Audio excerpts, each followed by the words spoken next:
Luke chapter 15. Now all the tax collectors and sinners were coming close to him to hear him. The Pharisees and the scribes murmured, saying, "This man welcomes sinners and eats with them." He told them this parable. Which of you men, if you had 100 sheep and lost one of them, wouldn't leave the 99 in the wilderness and go after the one that was lost until he found it? When he has found it, he carries it on his shoulders, rejoicing. When he comes home, he calls together his friends and his neighbours, saying to them, "Rejoice with me, for I found my sheep which was lost."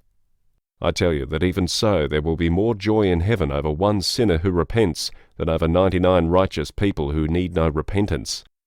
Or what woman, if she had 10 drachma coins, if she lost one of them, wouldn't light a lamp, sweep the house, and seek diligently until she found it? And when she's found it, she calls together her friends and neighbours, saying, "Rejoice with me, for I have found the drachma which I had lost." Even so, I tell you, there is joy in the presence of the angels of God over one sinner repenting. He said, "A certain man had 2 sons. The younger of them said to his father, 'Father, give me my share of your property.' He divided his livelihood between them.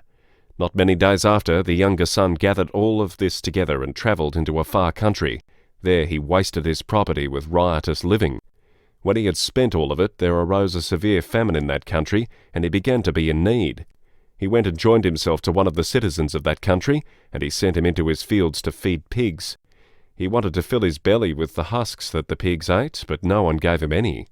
But when he came to himself, he said, 'How many hired servants of my father's have bread enough to spare, and I'm dying with hunger? I'll get up and I'll go to my father, and I will tell him, Father, I have sinned against heaven and in your sight.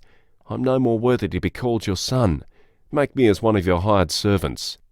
He arose and came to his father, but while he was still far off, his father saw him, and was moved with compassion, and ran, and fell on his neck, and kissed him.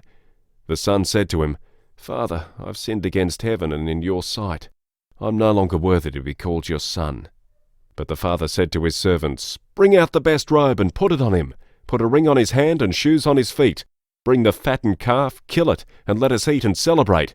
For this my son was dead and is alive again. He was lost and is found.' They began to celebrate. Now his elder son was in the field. As he came near to the house, he heard music and dancing. He called one of the servants to him and asked what was going on. He said to him, 'Your brother has come, and your father has killed the fattened calf, because he has received him back safe and sound.' But he was angry and would not go in. Therefore his father came out and begged him. But he answered his father, 'Behold, these many years I've served you, and I never disobeyed a commandment of yours, but you never gave me a goat that I might celebrate with my friends. But when this your son came, who has devoured your living with prostitutes, you killed the fattened calf for him.' He said to him, 'Son, you are always with me, and all that is mine is yours. But it was appropriate to celebrate and be glad, for this your brother was dead and is alive again. He was lost and is found.'